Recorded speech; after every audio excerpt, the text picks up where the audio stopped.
Most people focus on the moment risk is identified. The audit, the report, the red flag, the escalation. The meeting where someone says, "We have a risk," but the real story doesn't start there. It starts the day after. Because identifying a risk feels like control. It feels responsible, professional, necessary. But identifying a risk and managing a risk are not the same thing.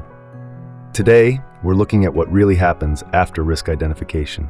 When attention fades, urgency disappears, and the real governance challenge quietly begins. Let's start with the moment everyone remembers.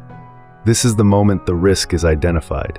A report is finalized, a dashboard turns red, a finding is raised, a committee is informed. It feels structured, it feels documented, it feels under control. Why it felt right? Because something was found, because visibility was created, because governance worked. There's often a sense of relief. We caught it. The assumptions made in that moment, the risk will now be handled. Someone owns it. The process will take care of it. The system is doing its job. At the time, identifying the risk felt like solving the problem. The day after, things still look fine. There's no crisis, no escalation, no breakdown. In fact, things feel calm. What happens? The risk is logged. Ownership is assigned. A remediation plan is in progress. Status, open. Initial reassurance kicks in. We're tracking it. It's being handled. We've seen worse. Early wins or illusions of them. Documentation exists. The issue is visible. There's a plan, even if vague. And this creates a dangerous belief that the system is working, because nothing is failing. No judgment, just observation.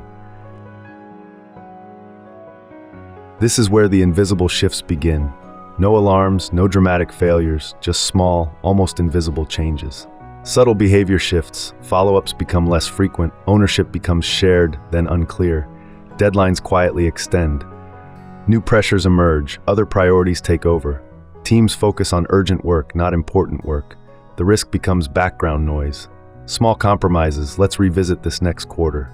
It's not critical right now. We'll monitor instead of act. Early trade-offs, speed over control, convenience over compliance, assumption over verification. And here's the key, no single decision feels wrong, but collectively, they change everything. This is the core truth. Risk doesn't grow because people ignore it. It grows because attention slowly moves away from it. The consequences don't arrive loudly, they arrive slowly.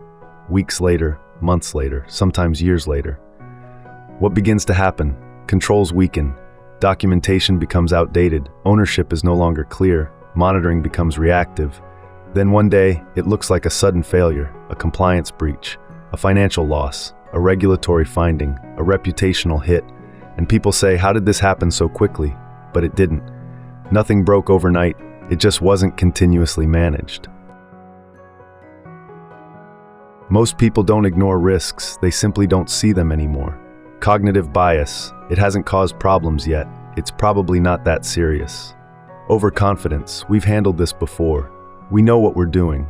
Process blindness, the process exists, so people assume the outcome exists too. Emotional investment, no one wants to admit something was underestimated or that action wasn't taken fast enough. Organizational inertia, it's easier to maintain status quo than to push uncomfortable change, and slowly, risk becomes normalized. Experienced professionals don't judge risk by the moment it's identified. They focus on what happens after.